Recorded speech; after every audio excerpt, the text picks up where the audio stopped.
actually sat down with three different versions of myself.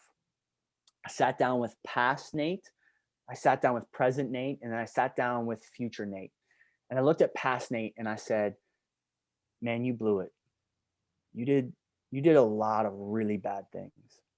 I don't like who you were. If you would have done things different, we would have a different life. But then I looked at past Nate and I said, I forgive you and I love you. And I can't imagine what that would do for some of us right now if we looked in the mirror and we looked at our past self and we said, I know you messed up, but I still love you. Hold up, hold up. Hey yo, Tama Beats, let's get him something new to ride to. Welcome to the Pursuit of Passion podcast with K. Noel. So take a seat and listen. Listen to the practical words, encouraging words that are here to help you get over the hump in your life, cause you are in pursuit of your passion. Yeah, I see you, and I present to ya the Pursuit of Passion with K. Noel. Pursuit of passion, pursuit of passion. You gotta have it, you gotta have it. Pursuit of passion, pursuit of passion. Yeah, you gotta have it, you gotta have it. What's going on, fam? This is K. Noel. We back again with another episode. Now, check this out. Before we begin, I just want to let you all know I'm about to go on a mid-season break. You know how I did like in season one. I'm doing a mid-season break, but I'll be back in, I'll be back in June. So maybe the first Thursday in June, I'll be back. You know, we hit you back with every Thursday, a new episode. So I'll be back then. So be on the lookout for me. And in the meantime, check out my social media. You already know the handles, Twitter and Instagram, Relentless MG1, Facebook, Relentless Motivational Group. So be sure to, follow me there. I give y'all up-to-date stuff on what's going on. So moving on from that, I was introduced to this gentleman that I'm about to interview today from a mutual friend. So I've been following about a few weeks now. And just from the few weeks, man, this he's awesome, man. I'm excited to bring him to you all, to the squad. So I'm gonna let him introduce himself. So we're gonna be doing a little chatting, and you'll be hearing some great things about him within the interview. All right. So I'll let you introduce yourself, sir. Hey, Noel, first of all, thank you so much for having me on here. My name is Nate Dukes, and I'm here to tell you I'm a huge fan of what you are doing right now. I've been following you as well, and I'm very impressed with everything that you have started to do. But my name is Nate. For the last 18 months, I've actually been writing a book. It's called You'll Never Change. Create your comeback and prove them wrong.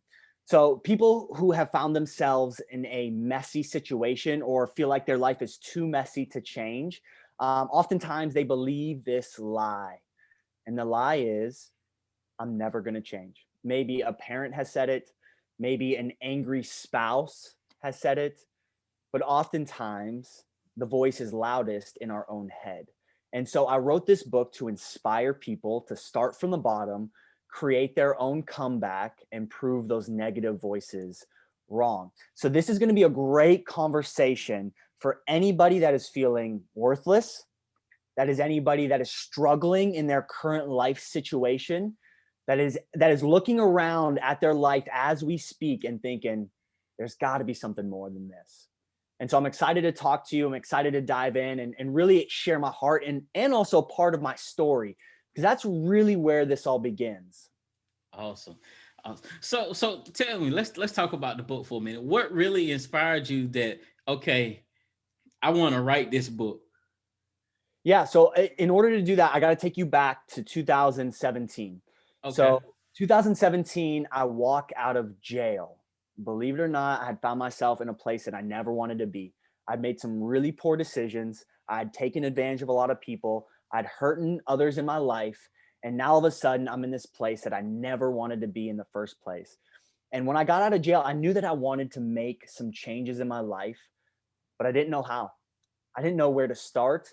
And truth be told, I didn't even believe that I could change my life.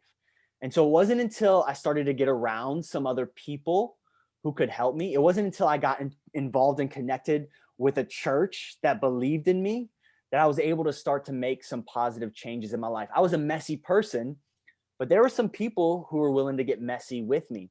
And so now, really over the last 4 years, I've spent not taking advantage of people, not hurting people, but instead helping inspire and helping other people create their own comeback. And so I've been having this conversation over and over and over and over again. The big question that I get all the time, Nate, how do I make my own comeback? And so I decided to take all the principles that I've learned, everything that I have accumulated over the last several years, and compile it into this book so that anybody can read it. They don't have to have that one-on-one coaching session with me. They can read the book for themselves and start to apply the principles right away. Wow, man, that's incredible. So on this journey to your book, how was that journey in writing?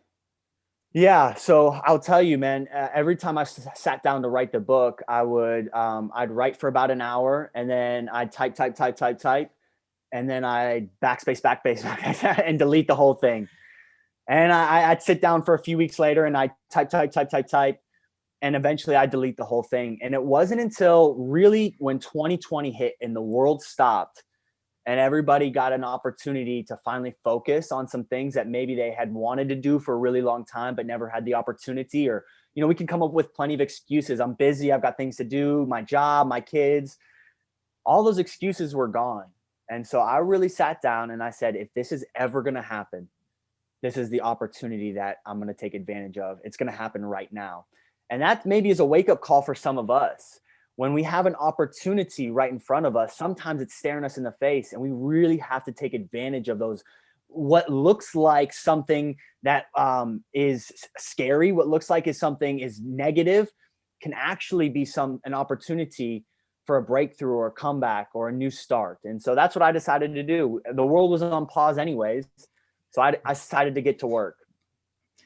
I think 2020 taught everybody some lessons. No, you ain't lying, brother. And I think the biggest lesson I learned was the importance of being still. Because we were all still for a good little portion of 2020.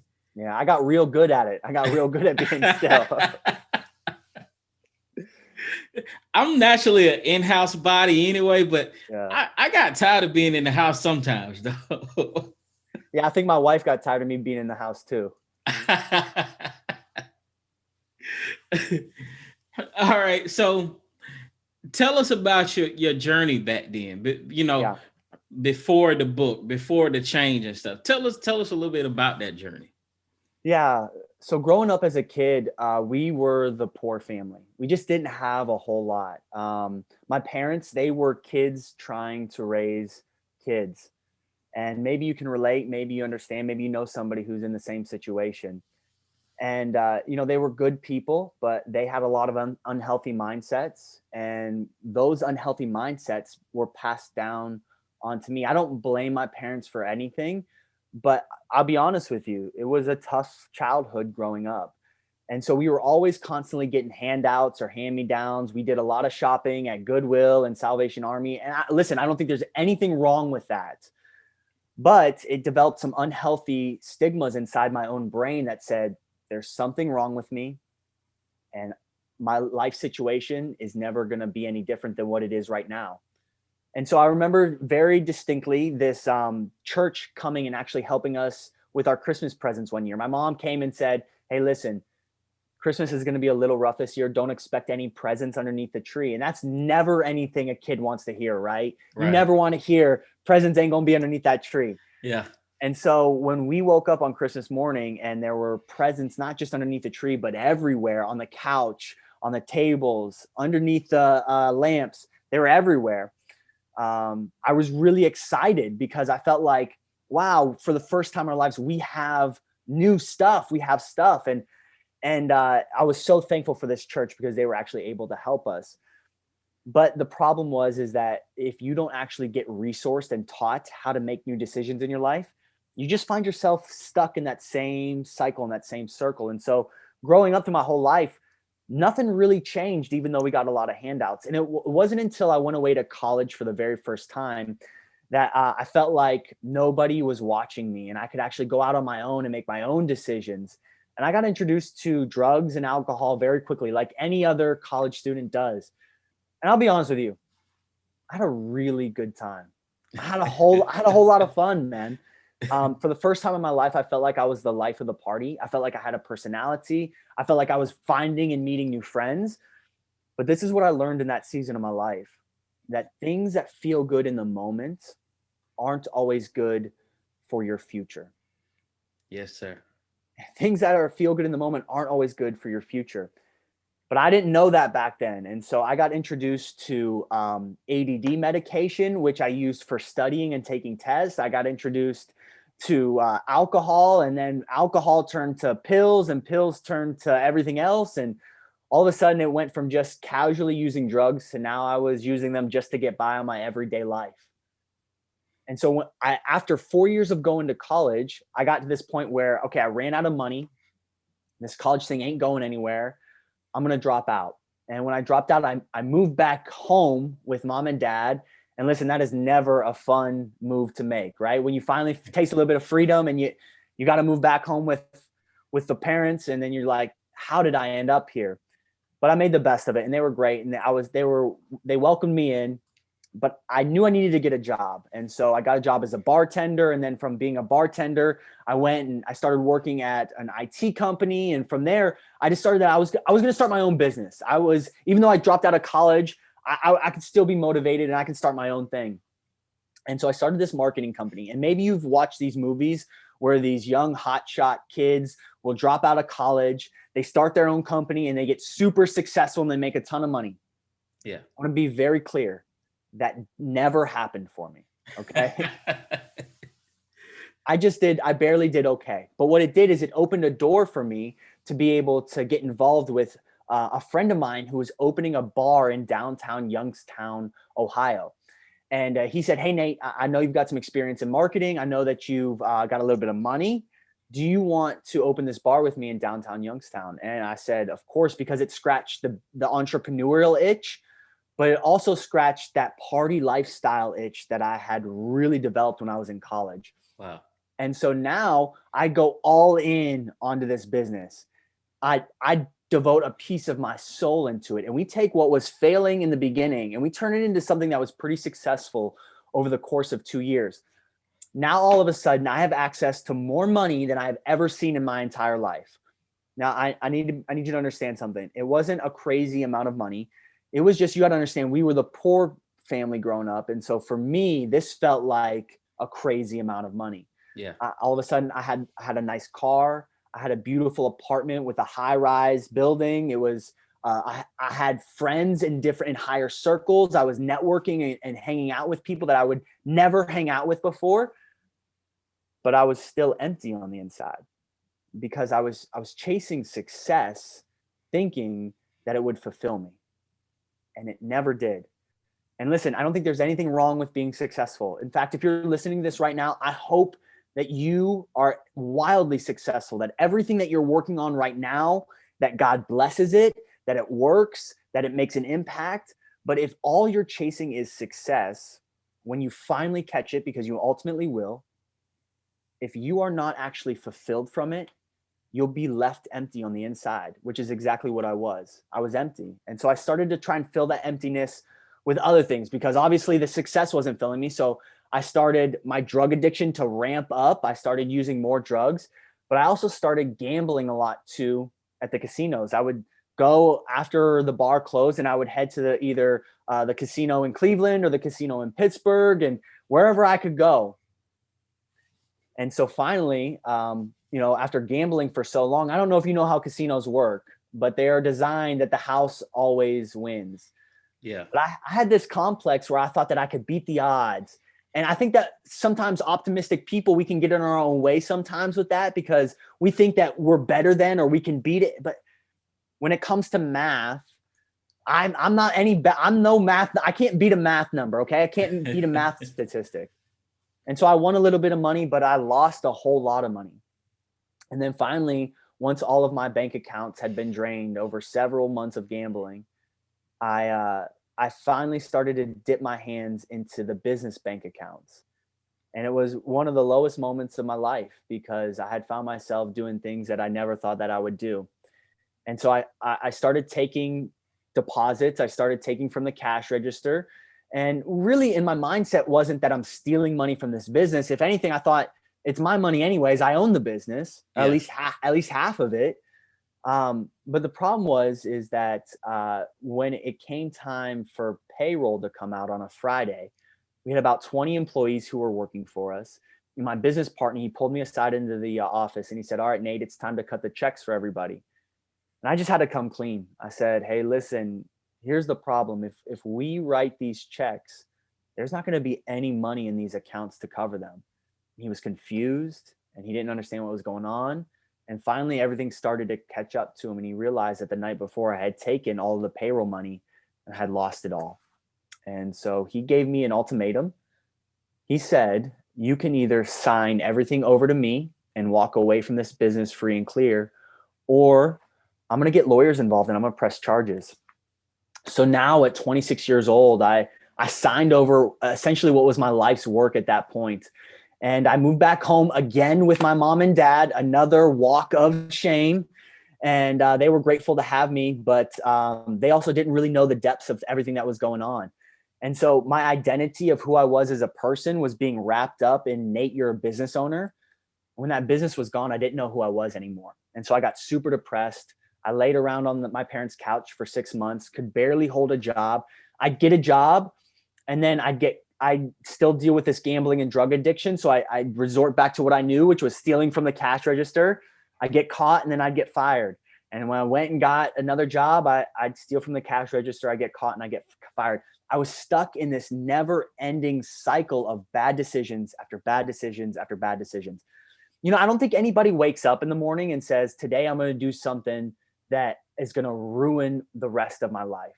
I don't think anybody has ever woken up and said that. Yeah. But what the problem is when you find yourself between a rock and a hard place, between one bad decision and another bad decision, oftentimes you go to the one that feels less painful. And what I found is that oftentimes that one that feels less painful in the moment is actually more damaging to your future. But I kept taking the one that was less painful. And so finally, the last time that I got fired, I was walking around my parents' apartment complex. It was 2 o'clock in the morning. I had just taken a handful of pills and I was walking around different cars trying to see if they were unlocked, see if there was anything that I could steal or take on the inside, anything that I could get my hands on. And finally, I lifted open the console of one of the cars. I stuck my hands in and I found the keys to one of the cars.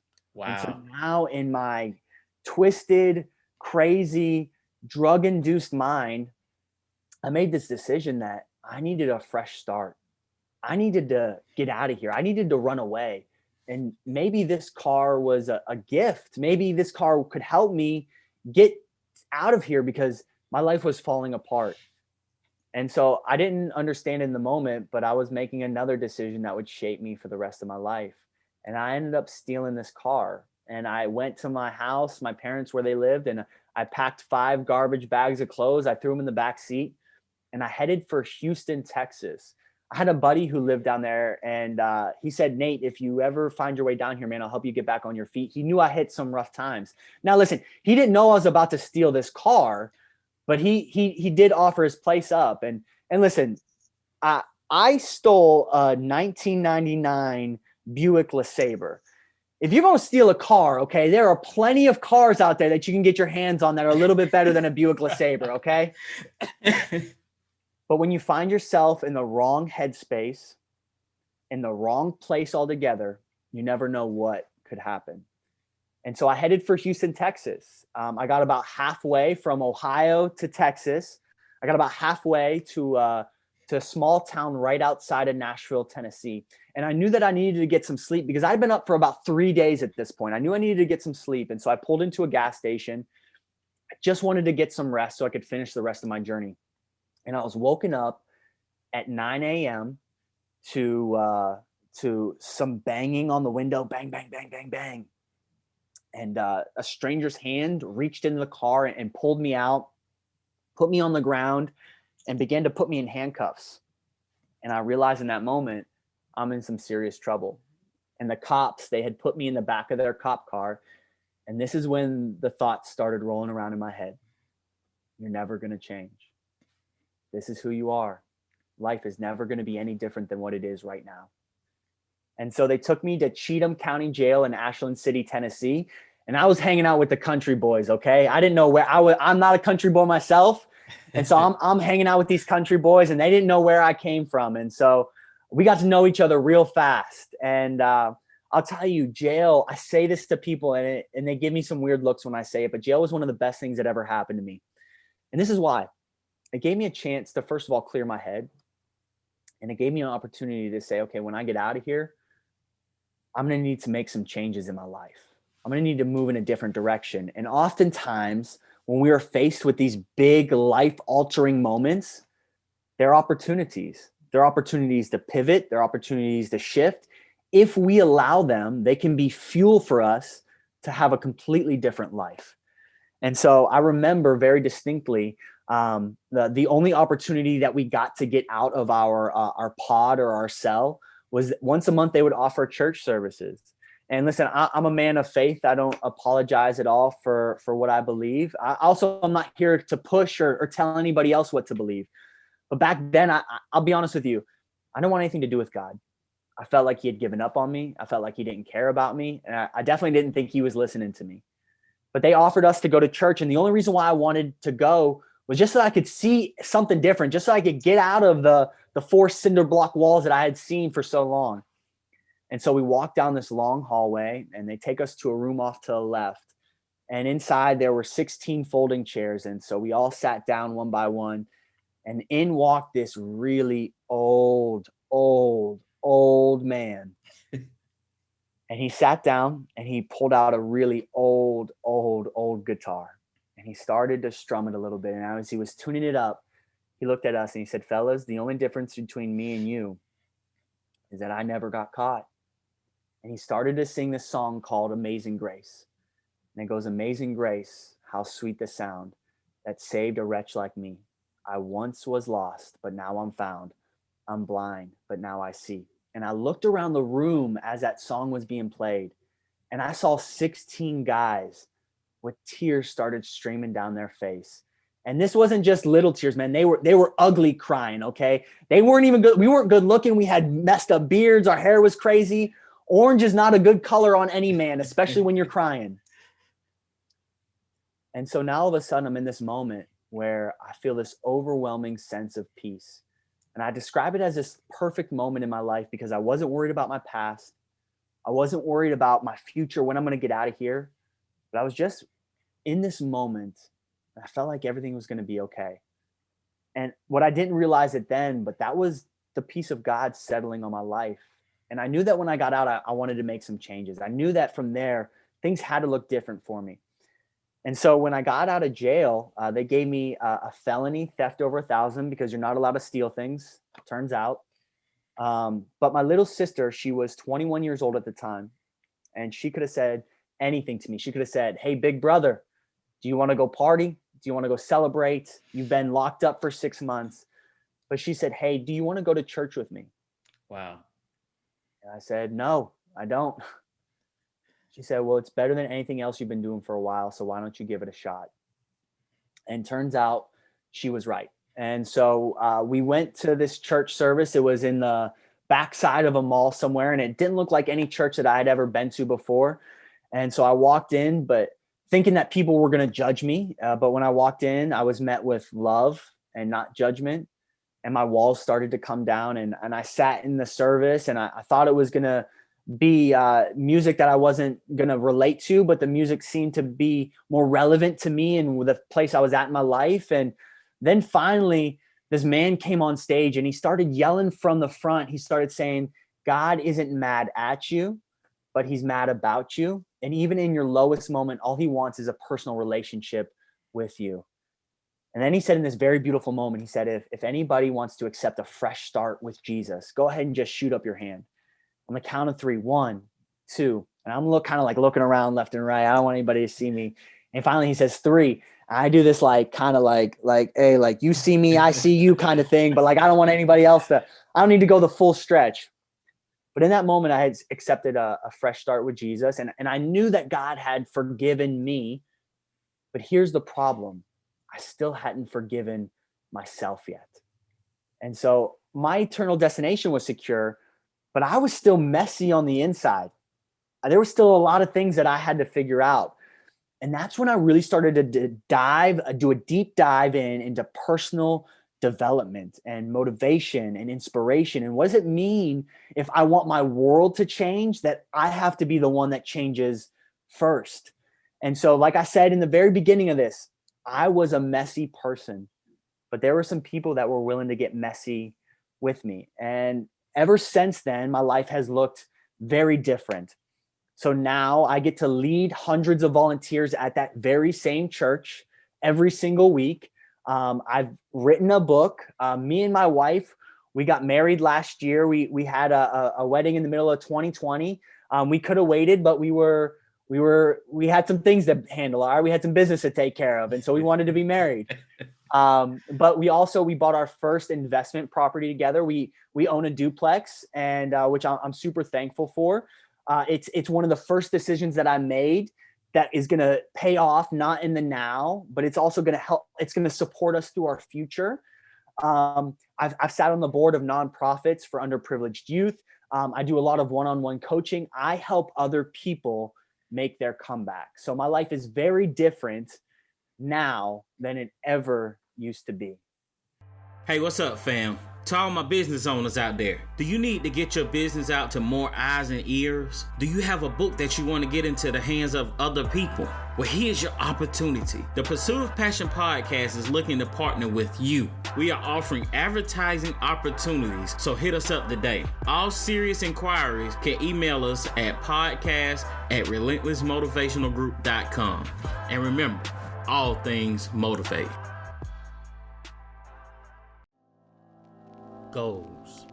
How many goals have you set up for yourself where you gave up because it was too hard? How many times did you feel you weren't good enough because the journey seems tedious?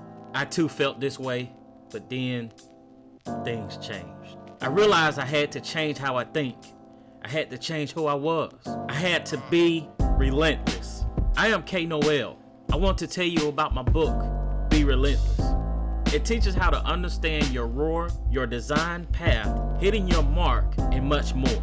Purchase your copy of Be Relentless today at www.relentlessmotivationalgroup.com. It's not just another book, it's a movement.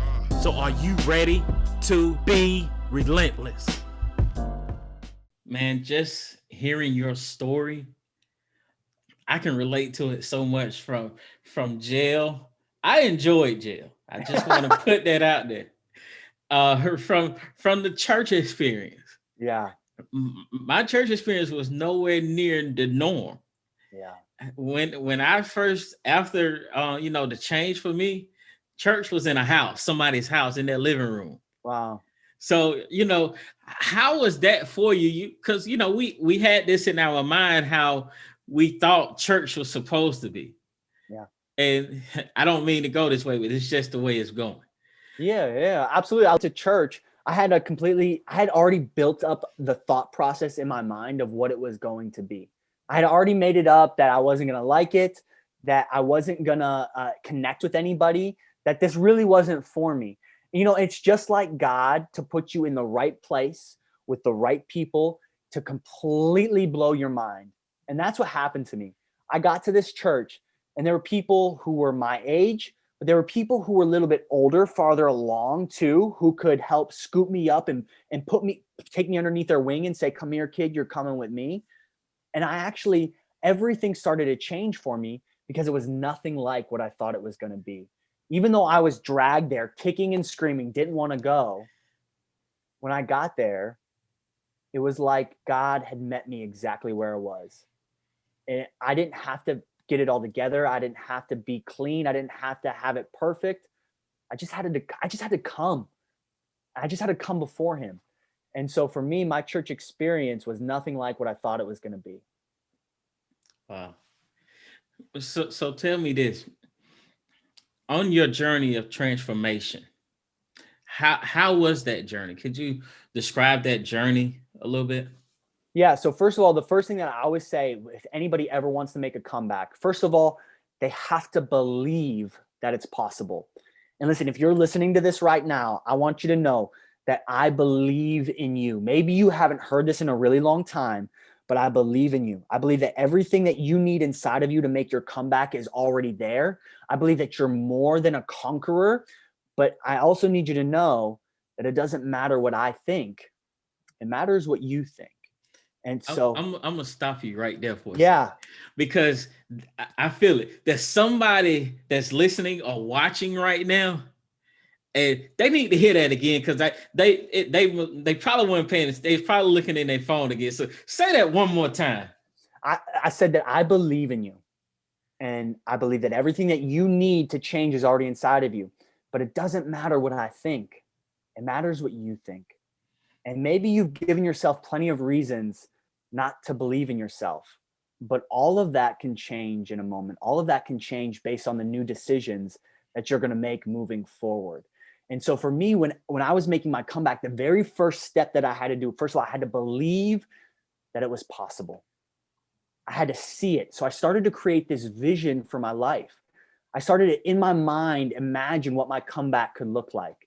I had to imagine that things were not looking the way that they were looking right now. I had to imagine that they were different. I had to imagine that I had better friendships, that I had better relationships, that I was living somewhere else, that I could afford a car, that I could be a better person, that I can make an impact. I had to begin to all see that in my mind. And I created this vision and I wrote it down. And then once I wrote it down, I started to make new decisions that lined up with that vision of my life. Okay. I started to make new decisions. And I just want us to understand the power of our decisions in a moment. Think of your life right now. Think of everything that you've been through. Think of where you're at right now. Think of the person that you're married or dating. All of those moments that we're thinking of, they required a few decisions to get there. Now, imagine if you would have made one or two decisions differently, where your life could be or would be. Now, I don't want us to buy into the fact that we should have known what those decisions should have been, but I do want us to understand this one thing. I want us to understand that our decisions can determine our direction. Our decisions can determine our destiny. If we allow them, they will shape our future. And so my decision making started to get really, really better because it was lining up with the vision that I created for my life. So my decisions, my vision plus my decisions. And then here's the kicker. I had to multiply it by time. And the hardest 4-letter word any of us are ever going to hear, and I'm sorry I'm going to say it, is wait. W-A-I-T, wait. It's the hardest 4-letter word any of us are ever going to hear. And so finally for me, I just had to understand that if this comeback's going to happen, it's going to take some time. And so maybe you've been making the right decisions for a while and it doesn't look like anything's changing. Give it some more time. I know this, giving up will never get you where you want to go. Giving up will never get you where you want to go. Man, that was powerful. I'm speechless, man, because it's power in your mindset. Yes. And I tell people that all the time. Your mindset dictates a lot. Yes. Because it's in your mind that, our mind is telling our organs and our body to do what they're supposed to do. That's right. So it's a powerful thing to have that mindset, that set forth mindset. I can't think of the scripture, but it was one scripture in the Old Testament. God told him, he said, make your face like a flint. Don't focus on what's on the left or the right side. Keep looking forward. That's right. Because no matter what the journey that we go on, it's going to always be opposition. It's going to be stuff going on the sides of us. So, and that is speaking of, that's a question I want to ask you. I'm sure you face some stuff that was, on those sides that wanted to pull at the old version of you. Mm-hmm. How did you deal with that opposition? Yeah. So first of all, this is what I need you to know. is that maybe you've heard this before, and maybe I'm just reminding you of this, but your friends will determine your future. So the saying goes that the five Absolutely. people that you spend the most time with are who you ultimately are going to become. You're the average of the five people you do life with. And so for me, I had to take an inventory of my friends. I had to take an inventory of the people that were around me. And I looked around, man, and I'll be honest with you, I wasn't impressed. I didn't love who I was spending most of my time with. I mean, they were okay. They weren't bad people, but were they going the places that I wanted to go? Probably not. And so what I've finally made the decision, what I finally had the confidence to do was to say, I'm going to be selective. I'm going to choose who I let invest into me and who I invest my time in. And so when I tell people that, are they saying that they go, Nate, so are you telling me that I've got to give up on people? I've got to stop being friends with them. I've got to walk away. And for some of you, yeah, absolutely. Maybe this is the moment that you need to know that it's okay to walk away from that toxic relationship. Maybe it's a significant other that you need to walk away from. Now, you've been needing to do it for a long time. This is the permission this is finally the motivation that you're getting to finally walk away and say, I deserve better. I deserve more. Not because I'm special, but because of what God is doing through me. And I have a right to the calling and purpose that he's placed on my life to be able to say, I am no longer entertaining this. I'm no longer allowing this into my life. And so for me, I got very selective with who I was letting in my life. And so that was like one of the very first steps. I got a mentor. I got some new friends. And listen, when it comes to taking advice from people, when it comes to getting a mentor or an advisor or a pastor, whoever it is, I always say this: are you willing to switch places with that person? And when I say that, I'm saying, would you trade your life for theirs? Because if you don't want what they have, why are you listening to them? I am not going to take financial advice from my broke uncle at the barbecue, okay? Right. I'm just not going to do it. I love you, Unc. Thank you. But you've shown me what not to do. So I need to look at people who are doing what I want to do and allow them to speak into my life. And so that's ultimately what I did. I got around some people who knew more than I did, who had what I wanted, and I listened. I didn't just try to say I know it all, because we've all been there, right? Yeah, I know. I said, you know what? I'm going to sit down, I'm going to shut up, and I'm going to listen. And they really encouraged me to go on this internal look, this journey that I looked inward. And I started to realize that, man, I didn't really like the things that I was seeing on the inside. And that even though God forgave me, I didn't really forgive myself yet. And so I had to go on this journey where I actually sat down with 3 different versions of myself. I sat down with past Nate, I sat down with present Nate, and then I sat down with future Nate. And I looked at past Nate and I said, man, you blew it. You did a lot of really bad things. I don't like who you were. If you would have done things different, we would have a different life. But then I looked at past Nate and I said, I forgive you and I love you. And I can't imagine what that would do for some of us right now if we looked in the mirror and we looked at our past self and we said, I know you messed up, but I still love you. I still forgive you. It's okay. And then I looked at present Nate and I said, listen, buddy, I know that nobody sees the changes that you've made in your life, but I see them and I believe in you. So keep going. Don't stop. Nobody else is rooting for you right now, but I am, and we can do this. And I started to coach myself. And then I looked at future Nate and I said, whatever it takes to give you the life that you deserve is what I'm willing to do. I'm willing to have the hard conversations. I'm willing to get uncomfortable. I'm willing to work hard. I'm willing to grind. I'm willing to do whatever it takes to give you a better life. And so finally I got to this place where I started to build some self-confidence in myself, because for the first time in my life, I trusted myself. Have you ever spent any time with someone who calls themselves your friend, but really talks about you behind your back? They're more like a frenemy than they are your friend. That's what it's like when you hang out with yourself and you don't like you. If you don't like you, it's like hanging out with a frenemy who you just have to be around all the time. And so finally I got to this place where I fell in love with myself again, where I believed in me, where I trusted myself. And that's where all of my self-confidence comes, because now I don't have to listen to the other voices.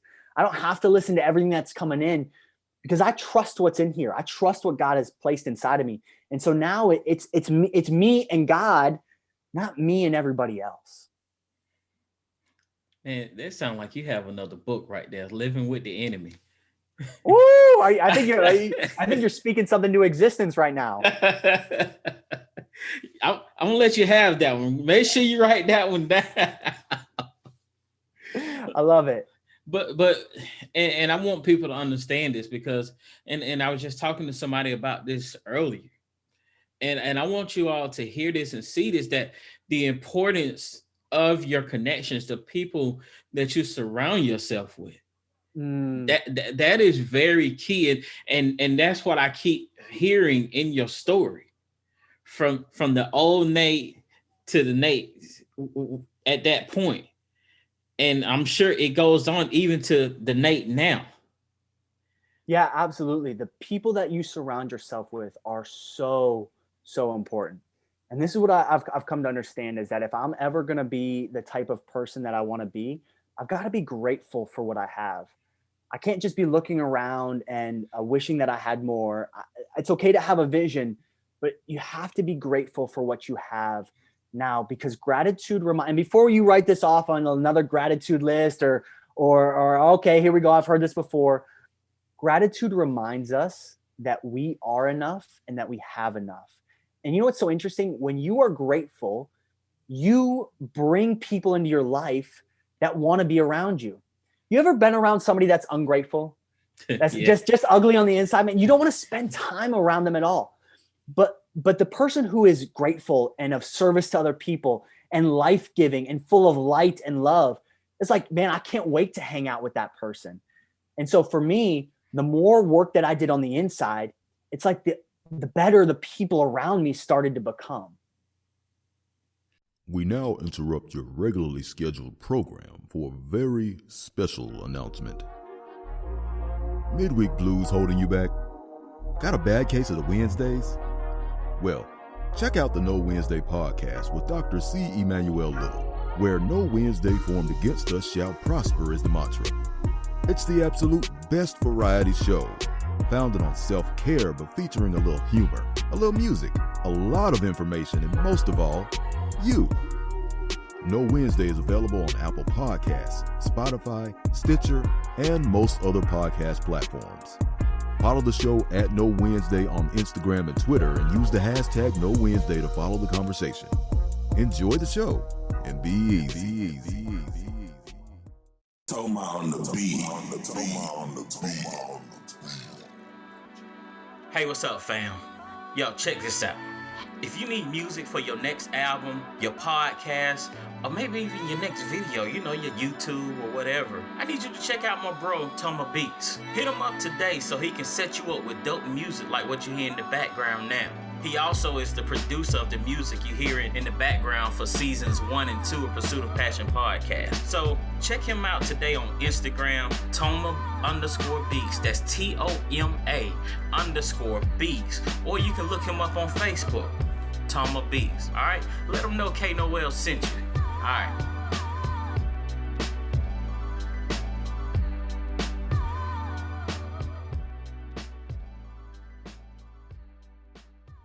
So let's talk about the current Nate, the Nate that I'm talking to now. Yeah, man. What is Nate doing now? I know you mentioned, you know, the pretty much the real estate and stuff. So what's going on with Nate now? So right now, as we speak, at the time of this recording, my book has not yet come out. So the book is getting ready to come out in a few weeks from now. So I have been elbows deep in everything when it comes to book launch, marketing, and trying to get this book into the right hands of other people. But really my passion, besides just this book, is helping other people unlock their comeback, writing their own comeback story. And so what I've actually done is I've created this Pay It Forward initiative where you can actually partner with me to buy a book for someone that you've never met before, and I will personally deliver it to them. Let me say it like this. If you've ever given anybody $50 or $100 to pay their bills, listen, I've been on both sides of it before. I've been the giver, but I've also been the receiver of that. And when I was the receiver, it didn't actually change anything for me. It just put a Band-Aid on a bigger issue that I had. And so I didn't need another handout. I needed to be taught. I needed to be resourced. I needed to be inspired. And so what I've given people the opportunity to do is to be a part of somebody else's comeback story by paying it forward. So if you partner with me, you buy a book for someone that you've never met before, and I will get it into the hands of someone in a rehab or a recovery center. Right now, there's 24.6 million people in recovery. A good portion of them are in rehab and recovery centers. And so I've worked with not just local recovery centers, but ones out of state and across this country to be able to partner with them to share my story. And my goal is to be able to, every time that I go, to be able to give this book away for free and look at somebody and say, hey, this is not a gift from me. This is a gift from someone that you've never met before that cares about you. And so you can go to you'llneverchange.com/payitforward and partner with me, and we can start to inspire change in the lives of people who really need it the most. And for those of you who want to help with this mission, I will put the link in the description notes. So you have the opportunity. This is a great thing, man. I'm gonna help. I'm gonna help towards this as well. So I told you that before we even started. So I encourage you all to do the same. So tell me, where can they find you on social media? Yeah, so you can find me on Instagram at Who Is Nate Dukes, or you can find me on Facebook. It's just Nate Dukes. And then also the website is You'll Never Change, and it has some other resources on there as well. You can actually get a free copy of the first chapter of this book just by going over to the website. All right. And Nate, this is how I'm going to end this episode. Every guest that I have, I give you the floor, the opportunity to speak to the listeners, to encourage them with, pretty much what's on your heart to encourage them. So I'm just going to let you have the floor and go at it. Well, hey, listen, I really do appreciate that. Listen, here's the one piece of advice you need if you're making your comeback right now, is that anytime you start to do something of significance, it's always going to attract people who want to tear you down. We call them haters, right? So if you go and you watch any YouTube video that has more than 1 million views on it, if you read the comments, it's full of nothing but hate, man. We love to tear down other people's building instead of building ours bigger. And this is what I need you to know, that haters are a sign of significance, okay? So when you start to make your comeback, you're going to start to attract some people that are going to start to say some things that you don't want to hear. But I would ask you this question. If you don't have anybody hating on you right now, what are you actually doing? And so just be prepared. It's going to feel like you are a plant growing through concrete. People aren't going to understand you. They're not going to get it. They're not going to want to see you succeed, because as soon as we see somebody else succeed, for whatever reason, it's our human nature. Instead of celebrating them, we begin to tear them down. And so just be prepared. Haters are a sign of significance, but you can still weather this storm. Awesome, man. Awesome. Well, Nate, I just want to tell you, man, I appreciate you for stopping through, taking the time to interview with me, man. You got an awesome, incredible story, man. And I really enjoy hearing it. So, and I just want to thank you for sharing your story with us, man. Even the book, man, I know it's going to touch a lot of people, and you yourself are going to help a lot of people. So, yeah, man. I appreciate you. Yeah, thank you so much, Noel. I am so thankful to be a part of this podcast and the show. Listen, if you are listening to him right now, continue to this man knows what he's talking about, and he's doing something really, really cool. So I totally support you, Noel. I'm excited for your future and everything with this podcast as well. Absolutely, sir. Absolutely. Well, you all know the drill. Whatever time of the day you listening to this, make the best of it, because you already know we leaving no days left behind. So no matter what time of the day it is, whether it's the morning, the evening, or the night, you all have a great day, and we are out. Thanks for joining us this week on the Pursuit of Passion podcast with K Noel. Make sure to visit our website at www.relentlessmotivationalgroup.com to purchase books by K Noel and Relentless Wear. Check us out on Instagram and Twitter. Both handler names are RelentlessMG1. And also check us out on Facebook at Relentless Motivational Group. Also, join the Relentless texting community today by texting Relentless to 404-962-0730. Be sure to subscribe now to the Pursuit of Passion podcast with K Noel to catch a new episode every Thursday. And don't forget to leave a 5-star rating. You can find us on Spotify, Apple Podcasts, iHeartRadio, and a ton of other podcast platforms. If you would like to look us up on Anchor, that would be anchor.fm/The Pursuit of Passion. If you would like to send a donation, you can do so on our website or on our Anchor page. Last but not least, always remember that all things motivate.